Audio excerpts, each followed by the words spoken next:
இனிமே கண்ணை மூடிட்டு கடலை எண்ணெய் வாங்கலாம். ஏன்னா மந்த்ரா கடலை எண்ணெய் இதயத்தின் தயாரிப்பு.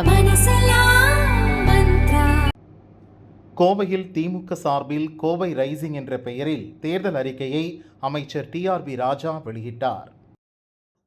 சிறு குறு தொழில்களுக்கு இந்த ஜிஎஸ்டி வந்த பிறகு அவர்களுக்கு ஏற்பட்டிருக்கும் அந்த தாக்கம் மிகப்பெரிய இழப்பு அவர்களுக்கு ஏற்பட்டு வருகிறது.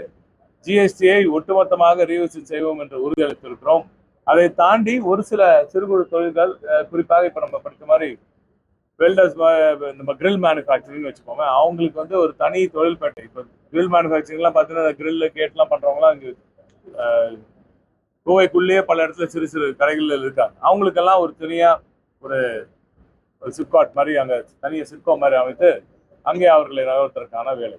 எங்களோட போட்டி வந்து அதிமுகவோட இருக்கு. அதிமுகவை ஏன் வந்து மீடியா ஊடகங்கள் இருட்டடிப்பு செய்யுதுன்னு தான் எனக்கு புரியல. அது வந்து பெரிய ஒரு சந்தேகத்தை எழுப்புது.